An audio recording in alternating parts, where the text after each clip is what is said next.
Redmi Note 11 সেটে update দেওয়ার পর যে সমস্যাটি বেশি সম্মুখীন হয়েছে সেটা হলো পাওয়ার বাটন অফ করতে গেলে আপনার পাওয়ার বাটনটি কাজ করে নাই। পাওয়ার বাটনে প্রথমে গুগল ওপেন হয়েছে, তারপরে আপনার 5 সেকেন্ড চাপ দেওয়ার পরে অপশনগুলো চলে আসছে, power of, reboot, airplane mode, silent mode, এগুলো চলে আসছে। তো MIUI 14 এটি সবচেয়ে বড় সমস্যা ছিল। তো এটি আপনি অফ করে রাখতে পারেন সেটিং থেকে। এবং আপনার ভার্চুয়াল র্যামে একটি সুবিধা আসছে।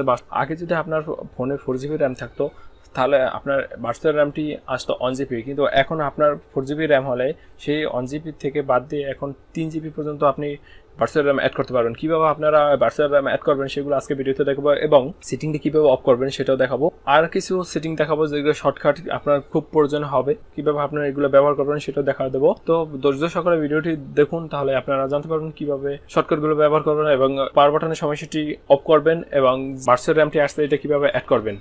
MIUI 14 আপডেট দেওয়ার পরে আপনি পাওয়ার বাটনে যদি চাপ দেবেন তাহলে দেখবেন এইভাবে গুগলটি ওপেন হয়ে যায়। তো এটা একটি বিরক্তিকর মনে হচ্ছে আমার কাছে। পাওয়ার চাপ দিলে যদি সাথে সাথে পাওয়ার অফ না করা যায়, এই ফাংশনটা না আসে, তাহলে কিন্তু একটু খারাপ লাগে। তো এটা আপনি যদি 5 সেকেন্ড চাপ দিয়ে ধরেন, তারপরে এই অপশনটা আসে।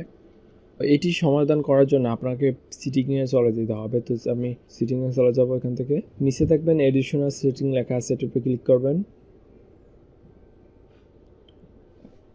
এবং এখানে গেস্ট টু শর্টকাট লেখা আছে, এটার উপরে ক্লিক করবেন। লঞ্চ গুগল অ্যাসিস্ট্যান্ট লেখা আছে, এটার উপরে ক্লিক করবেন। এই পারমিশনটি আপনি অফ করে দেবেন। এটা অন করা থাকলে এটা আপনি অফ করে দেবেন। যদি অন করা থাকে তাহলে আপনার ওরকম পাওয়ার বাটন চাপ দিলে গুগল ওপেন হবে। এখন কিন্তু আমি এটা অফ করে দিছি। এখন যদি পাওয়ার বাটনটি আমি চাপ দিই তাহলে দেখবেন সরাসরি পাওয়ারটি অফ করা যায়। এই ফাংশনগুলো চলে আসছে, reboot, airplane mode, silent mode, এগুলো চলে আসতেছে।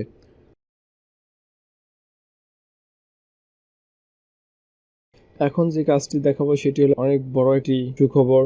আপনার ফোনটি যদি 4GB র্যামের হয়ে থাকে তাহলে আপনি MIUI 13 এর সময় পাইতেন 1GB ভার্চুয়াল র্যাম, আর যদি 6GB র্যামের হয়ে থাকে তাহলে আপনি পাইতেন 2GB ভার্চুয়াল র্যাম। কিন্তু এখন MIUI 14 এর সময় আপনি আরও বেশি পাবেন, হলো 4GB র্যামের। তো আমার ভার্চুয়াল র্যাম আছে 1GB। এখন আমি আপডেট দেওয়ার পরে আমি যদি আপনাদেরকে ভার্চুয়াল র্যামগুলো দেখাই, এডিশনাল সেটিংয়ের উপরে চলে যাবেন। এখান থেকে নিচে চলে যাবেন এবং দেখবেন যে লেখা আছে মেমোরি এক্সটেনশন। আপনি ভার্চুয়াল র্যাম যে কয় জিবি অ্যাড করতে চান সেটার উপরে চাপ দেওয়ার পরে দেখবেন আপনি রিবুট লেখা আছে নিচে, রিবুট উপরে ক্লিক করবেন এবং আপনার ফোনটি অটোমেটিকভাবে অফ হবে এবং অন হবে। আপনার কাছে রেডমি নোট 11 সেটটি কেমন লাগে অবশ্যই কমেন্ট বক্সে জানাবেন। আমার কাছে খুব ভালো লাগে। রেডমি নোট 11 ডাবল স্পিকার আছে, পারফরমেন্স ভালো কাজ করে।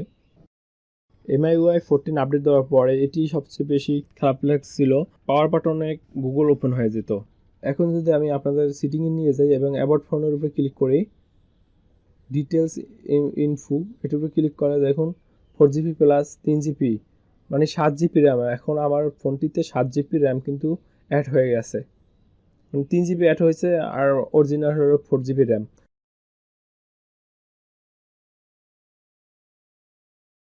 করেছে। আপনি চাইলে কিন্তু এটা অফ করে রাখতেন, অফ করলে আপনার ভার্চুয়াল র্যামটি এখান থেকে অফ হয়ে যাবে। তো এখন আমি আপনাদের আরও কিছু সেটিং দেখাবো এটার ভিতরে। গেস্টোরা শর্টকাটের উপরে ক্লিক করবেন। এখানে 2 নম্বর যে অপশনটা আছে এটা দেখুন, টেক এ স্ক্রিনশট।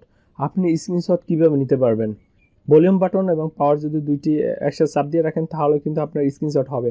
এবং আপনি যদি ডিসপ্লের উপরে 3 আঙুল দিয়ে টান দেন, নিচে টান দেন, তাহলে আপনার স্ক্রিনশট হয়ে যাবে। তো আমি আপনাদেরকে দেখাই 3 আঙুল দিয়ে টান দিয়ে স্ক্রিনশট হয় কি না। আমার এটা তো চালু করা আছে, তো আমি 3টে আঙ্গুল দিয়ে এটা চাপ দেব, টান দেবো নিচে। দেখুন আমার কিন্তু স্ক্রিনশট উপরে হয়ে গেছে। এখন যে সেটিংটি আছে সেটি হলো স্ক্রিনশটের। আমি যদি এটার উপরে ক্লিক করি, এখানে আপনার 3 আঙ্গুল দিয়ে স্ক্রিনটার উপরে আপনি চাপ দিয়ে ধরেন তাহলে এখানে স্ক্রিনশট নিতে পারবেন। আপনার যেটুকু অংশ আপনার স্ক্রিনশট প্রয়োজন, আপনার ফুল স্ক্রিন যদি স্ক্রিনশট নেওয়া না প্রয়োজন হয়, আপনি যেটুকু অংশ নিতে চান কম্পিউটারের মতো সেটুকু আপনি এখান থেকে সিলেক্ট করে স্ক্রিনশট নিতে পারেন।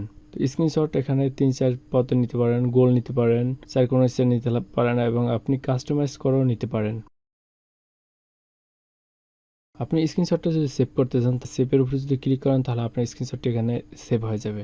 আপনি যেটুকু স্ক্রিনশট নিতে চান 3 আঙ্গুল দিয়ে চাপ দিয়ে ধরবেন ডিসপ্লের উপরে, তারপর আপনি টেনে এভাবে স্ক্রিনশট নিতে পারবেন। দেখুন আমি কাস্টমাইজ করে আমি টেনে একটি স্ক্রিনশট নিতেছি। তারপর আপনি চাইলে এটা এডিটও করতে পারেন। তো এডিটের উপর ক্লিক করলে এখান থেকে রং দিয়ে আপনি এটা কোনো চিহ্ন দিতে পারেন, অথবা কোনো আপনি যদি চান তীর চিহ্ন দিয়ে দেখাবেন, অনেক পিকচার আপনারা দেখেন যে তীর চিহ্ন দেওয়া মেন কাজটি দেখানো হয়, অথবা আপনি গোল চিহ্ন দিয়ে দিতে পারেন।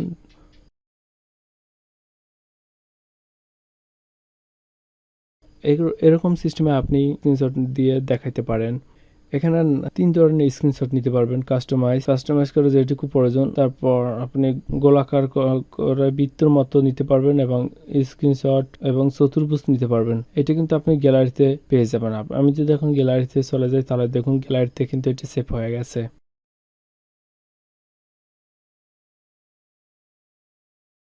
তারপর লঞ্চে ক্যামেরা দেখুন লেখা আছে। এটা যদি আপনার ডাবল প্রেস করেন পাওয়ার বাটন, তাহলেও কিন্তু আপনার ক্যামেরাটা ওপেন হয়ে যাবে, অথবা ডুয়েল প্রেস ভলিউম বাটন, আপনি ভলিউম বাটনটা যদি ডাবল ক্লিক করেন তাহলে আপনার ক্যামেরাটি ওপেন হয়ে যাবে। তো দেখুন আমি যদি এখান থেকে ডাবল কাজ করি পাওয়ার বাটনে, তাহলে কিন্তু ক্যামেরাটি ওপেন হয়ে গেছে। আমি পাওয়ার বাটনে এটা রাখবো না। তারপর টস, ডাবল ট্যাপ যদি আপনি পাওয়ার বাটনে করেন তাহলে আপনার টসটি ওপেন হবে। তো আমি এখানে ডাবল ক্লিক করছি, তা আপনার ফ্ল্যাশটি ওপেন হয়েছে এবং অফ হয়েছে।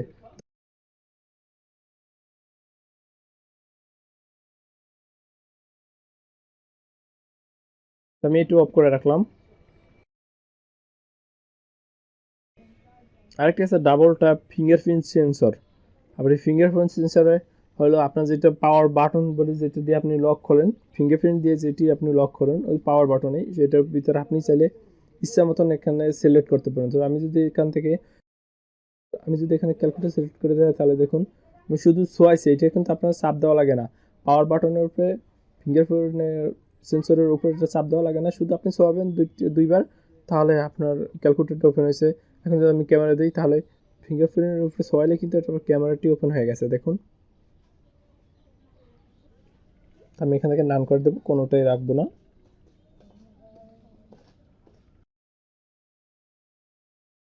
নোটিফিকেশন অ্যান্ড কন্ট্রোল সেন্টারের ভিতরে যান। তারপর এখানে নোটিফিকেশন আসলে আপনার যে সিস্টেমটা আছে সেই সিস্টেমটি আপনি চেঞ্জ করে বিভিন্ন সিস্টেমে নোটিফিকেশন ইফেক্ট দিতে পারেন। তো এখানে 3টি ইফেক্ট আছে, দুই সাইডে নীলা হয়, লাল হয়, আরেকটি আছে আপনার তার পিছনে অনেক সুন্দর একটা আলো আসে। আপনার ফোনে যদি কোনো মেসেজ আসে অথবা কোনো নোটিফিকেশন আসলেই আপনার ফোনটি ডিসপ্লের উপর এরকম ইফেক্ট শো করতেছে।